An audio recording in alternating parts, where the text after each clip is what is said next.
بہرحال یہ حجاج ابن یوسف کی پھر اخیر بڑی بری ہوئی ہے نا، یعنی یہ پھر بعد میں ولید ابن عبد الملک بنا، عبد الملک بن مروان کا بیٹا خلیفہ، اور اسی دوران ولید نے یہ مہم چلانی شروع کی کہ کیونکہ اس کے باپ نے وصیت کی تھی کہ میرے مرنے کے بعد میرا بیٹا ولید بنے گا، اس کے بعد اس کا چھوٹا بھائی سلمان بن عبد الملک بنے گا. تو اس نے یہ مہم چلائی کہ نہیں میرا بھائی نہیں بنے گا، میرے مرنے کے بعد میرا بیٹا کیوں نہ بنے. یہ تحریک اس نے چلائی. جب یہ تحریک چلائی نا تو سارے گورنر، آپ کو پتا لائی لاگ ہوتے ہیں، سارے مان گئے. ایک گورنر ایسا تھا جس نے کہا کہ نہیں، وہ عمر بن عبدالعزیز تھے، مدینہ شریف کے گورنر عمر بن عبدالعزیز رحمہ اللہ تعالی. وہ بہنوئی بھی تھے اس کے ولید کے. مروان کے دو بیٹے تھے، ایک عبد الملک اور ایک عبدالعزیز. عبدالعزیز کا بیٹا عمر بن عبدالعزیز ہے، یہ بھی مروان کی اولاد ہے. لیکن دیکھ لیں، اور اسی لیے ہم کہتے ہیں نا آل امیہ میں عمر بن عبدالعزیز. مولانا طارق جمیل صاحب کو میں کہتا ہوں نا آل امیہ میں عمر بن عبدالعزیز. ٹھیک ہے، آپ سمجھ آئے کیوں کہتے ہیں. تو عمر بن عبدالعزیز نے مخالفت کر دی. انہوں نے کہا نہ.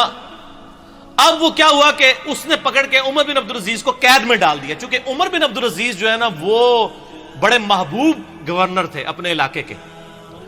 تو بڑی شورش برپا ہو گئی. اسی دوران ولید بن عبد الملک اچانک مر گیا، تو آٹومیٹیکلی سلمان بن عبد الملک خلیفہ بن گیا، اس کا چھوٹا بھائی. اور ان کی بہن تھی فاطمہ، وہ عمر بن عبدالعزیز کی بیوی تھی. اس لیے کہتے ہیں فاطمہ سے زیادہ طاقتور عورت کبھی نہیں گزری، کہ جس کا باپ بھی 3 براعظموں کا خلیفہ، جس کے 4 بھائی 3 براعظموں کے خلیفہ، اور جس کا خاوند بھی 3 براعظموں کا خلیفہ. اور بڑی درویش عورت تھی وہ فاطمہ بنت عبد الملک بن مروان. تو فاطمہ جو تھی نا درویش عورت، اس کی بیوی. اب وہ سلمان بن گیا خلیفہ. سلمان جب خلیفہ بنا تو اس کو یہ چیز معلوم تھی کہ میری خلافت میں سب سے بڑی کنٹریبیوشن عمر بن عبدالعزیز کی ہے. ٹھیک ہو گیا. یہ اس کے دماغ میں تھا کہ اگر عمر بن عبدالعزیز نہ ہوتا تو میرا بھتیجا اس وقت خلیفہ ہوتا، اور مجھے تو اس نے معزول کر دیا تھا میرے بڑے بھائی نے. تو اس لیے وہ ان کو یعنی آگے آگے رکھتا تھا. مسجد نبی شریف کی امامت بھی کراتے تھے. انس بن مالک کے بارے میں سنن نسائی میں آتا ہے کہ میں نے رسول اللہ صلی اللہ علیہ وآلہ وسلم کے بعد بڑے عرصے کے بعد کسی ایسے شخص کے پیچھے نماز پڑھی ہے جو بالکل نبی علیہ السلام کے طریقے پہ ہمیں نماز پڑھاتا ہے، اور وہ عمر بن عبدالعزیز ہے. 99 ہجری میں خلیفہ بنے، اور 101 ہجری میں صرف 38 سال کی عمر میں آل امیہ نے زہر دے کے ان کو شہید کر دیا. ٹھیک ہو گیا. تو عمر بن عبدالعزیز جب خلیفہ بنے تو یعنی یہ گورنر تھے اور سلمان خلیفہ بن گیا. پھر انہوں نے مشورہ دیا کہ حجاج ابن یوسف کو معزول کیا جائے، یہ ظالم آدمی ہے. اس نے کہا حجاج نام کے جتنے بندے ہمارے گورنمنٹ میں ہیں سارے معزول، جیلوں میں ڈلواؤ ان کو. ٹھیک ہو گیا. اب جب یہ جیلوں میں گئے نا تو محمد بن قاسم کا بھی رگڑا لگ گیا، جس نے یہاں پہ وہ حجاج ابن یوسف کا کیا تھا، رشتہ دار تھا نا، بانجا تھا نا، بانجا یا بھتیجا. تو اس کو پھر مفتے میں رگڑا لگ گیا، اس کو پھر بلا کے جیل میں ڈالا گیا. وہ کہتے ہیں نا جی وہ نباز جیل ہی پاتا سی، اس لیے کہ پیچھے خلیفہ چینج ہو گیا تھا. تو حجاج ابن یوسف کے جتنے بھیجے ہوئے تھے نا، اس کو چونکہ وہ گورنری سے گیا تو اس کے بھی سارے فرستادے فارغ ہو گئے. اور پھر یہ خیر بڑی بری موت مرا، یعنی اس کو پھوڑے نکل آئے اور پیپ نکلتی تھی. پھر مرتے مرتے یہ کہتا تھا کہ جی اللہ تعالیٰ تو ماں سے زیادہ محبت کر، جو ساڑھے لوگ بھی کہتے تھے. حسن بصری کو کسی نے بتایا کہ وہ تو کہتا ہے کہ جی اللہ تعالیٰ کی رحمت تو میرے گناہوں کو تو اس کے سامنے کچھ بھی نہیں ہے. تو حسن بصری نے فرمایا حجاج چاہتا ہے کہ دنیا بھی اپنی مرضی کی گزاری ہے اور آخرت بھی اپنی مرضی کی گزارے. اس طرح تو نہیں ہوتا کہ دونوں جہانی مٹھے باؤ، دونوں جہاں تو نہیں مٹھے میں آ سکتے نا، یا دنیا یا آخرت. ٹھیک ہو گیا. تو خیر یہ مارا گیا. پھر سلمان جو ہے نا، اس کی جب موت کا وقت قریب آیا اس کو بھی ایک بیماری لگ گئی. تو اس نے ارادہ کیا کہ اپنے چھوٹے 2 بھائیوں کو خلافت کے لیے نامزد کرے. تو اس کا ایک اسسٹنٹ تھا، رجا اس کا نام تھا، بڑا نیک تھا وہ. اس نے کہا کہ اگر تو میری ماننا تو عمر بن عبدالعزیز کو خلیفہ بنا دے. اس نے کہا کہ یہ تو میرے بھائی اس کو مار دیں گے، مانیں گے نہیں. اس نے کہا نہیں، ان کا علاج ہے میرے پاس. دیکھ تو اگر خلیفہ بنا تو اس کی وجہ سے بنا ہے، عمر بن عبدالعزیز حادثاتی طور پہ جو ہے نا وہ خلیفہ بن گئے تھے، ورنہ ان کو کس نے بنانا تھا اتنے نیک آدمی کو؟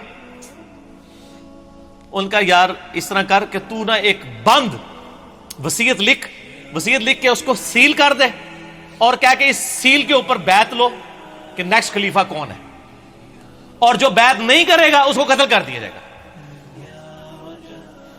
اور تو لکھ دے کہ عمر بن عبدالعزیز تیرے بعد خلیفہ ہے، اور اس کے بعد تو لکھ دے کہ عمر بن عبدالعزیز کے بعد میرا جو بھائی چھوٹا ہے یزید اور ہشام وہ خلیفہ ہے۔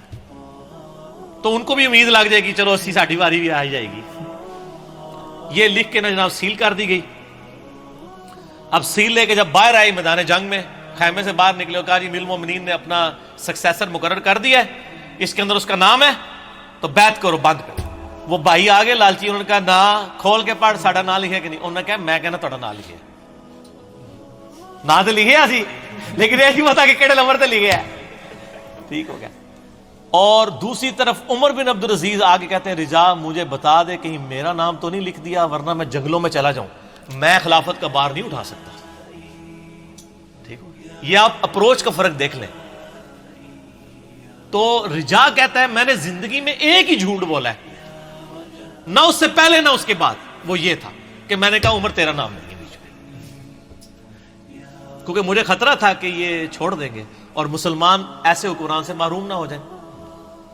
کہتے ہیں جب وصیت کھولی گئی، جب پڑھ کے سنائے گی عمر بن عبدالعزیز، تو عمر بن عبدالعزیز جو ہے وہ بے ہوش ہو کے گر پڑے۔ دو بندوں کے سہارے، ایک 35 سال کا نوجوان 2 بندوں کے سہارے لا کے ممبر تک لایا گیا پہلا خطاب کرنے کے لیے، اور آل امیہ کے چہرے لٹک گئے۔ لیکن جب پڑھا کہ ان کے مرنے کے بعد وہ بھی بنیں گے تو ان کو امید لگ گئی، ان کا چلو ٹھیک ہے ساڈا یار بہنوئی ہے نا 100 کرو، کیڑا باہر دا بندہ ہے۔ ٹھیک ہو گیا، دادا تو ساڈا مروان ایک ہی ہے نا، ٹھیک ہو گیا، پردادا۔ تو یہ پورا معاملہ ہوا۔ عمر بن عبدالعزیز رحمہ اللہ تعالی ورضی اللہ تعالی عنہ وعلیہ السلام یوں خلیفہ بنے۔ پھر سر 2 سال صرف ان کو رہنے دیا ہے، 2.25 سال، جتنی حضرت ابوبکر کی خلافت کا ٹینیور ہے نا اتنا ہی ان کا۔ اور دیکھ لیں اسلام میں 5 خلفاء ابو بکر، عمر، عثمان و علی اور حسن ابن علی کے بعد چھٹا خلیفہ ان کو مانا جاتا ہے، بیچ میں کسی کو خلیفہ نہیں مانا جاتا۔ علی منہاج النبوہ 2 سال کے اندر، 2.25 سال کے اندر انہوں نے پچھلے 40 سال میں آل امیہ نے جتنی لوگوں کی جدادیں ہتھیائی تھی نا ان کی اولادوں کو بلا کے واپس کی۔ جو جاگیر فدق تھی وہ بنو ہاشم کے حوالے کر دی، اور ممبروں پہ جو پچھلے 60 سال سے سب و شتم ہو رہا تھا مولا علی پر، لعنت کروائی جاتی تھی، وہ بند کروا کے ان اللہ یأمر بالعدل والاحسان یہ والی آیت خطبے میں داخل کی، اور تبدیلی آ گئی جناب۔ یہ تبدیلی تھی جو آئی۔ اور راوی کہتے ہیں کہ جی عمر بن عبدالعزیز جب خلیفہ بنے نا، اس سے پہلے تک یہ حالت تھی کہ لوگوں کی چوراہے پہ یہ گفتگو ہوتی تھی تیرے کتنے پلاٹ ہیں اور تیرے کتنے بنگلے ہیں اور تیری کتنی بیوی ہیں۔ اور جب عمر بن عبدالعزیز خلیفہ بنے تو چوراہوں پہ یہ گفتگو ہوا کرتی تھی کہ تو نے اس ہفتے کتنے نفلی روزے رکھے اور کتنا قرآن پڑھا۔ کیوں کہ جب عمر بن عبدالعزیز جمعے کی نماز پڑھانے کے لیے آتے تھے تو 10 15 پیوند ان کے کرتے کے اوپر لگے ہوئے ہوتے تھے۔ تو لوگ کہتے تھے کہ یار یہ 3 براعظموں کا حکمران اگر اس حال میں رہ رہا ہے تو سر ہم کیا۔ میں یہی کہتا ہوں کہ آج اگر عمران خان صاحب پرائم منسٹر خود خطبہ دے رہے ہوں شاہ فیصل مسجد کے اندر سادہ سے شلوار قمیض کے اندر، تو شلوار قمیض خود بخود ہی فیشن بن جائے گا۔ ویسے وہ پہنتے شلوار قمیض ہی، مجھے بڑی خوشی ہوئی چائنا میں بھی اس نے شلوار قمیض پہنی ہوئی ہے، تو خود بخود کی فیشن بن جائے گا۔ اتنی تبدیلی آئے گی۔ اور لوگوں کی یہ گفتگو ہوا کرتی تھی، گفتگو تک چینج ہوگی، حکمران سے کتنا فرق پڑتا ہے۔ خیر پھر یہ ظاہر ایسے حکمران کی طرح ہضم ہوتے ہیں، پھر ان کو زہر دے کے شہید کر دیا گیا، لیکن انہوں نے اتنی تبدیلی کر دی تھی، اسی لیے ان کو اسلام کا پہلا مجدد کہا جاتا ہے۔ یہ واحد مجدد ہے اسلام کی ہسٹری میں جس کو سنی اور شیعہ دونوں مجدد مانتے ہیں، اس کے بعد کسی مجدد پہ متفق نہیں ہے سوائے امام مہدی 12ویں مجدد کے، 12ویں خلیفہ کے۔ یہ ہیں وہ شخص عمر بن عبدالعزیز۔ چونکہ حجاج ابن یوسف کی بات تھی تو حجاج ابن یوسف کا انجام بھی بتانا تھا، اس کے ساتھ یہ ساری چیزیں جڑی ہوئی تھی، تو میں نے بتا دی اس لیے۔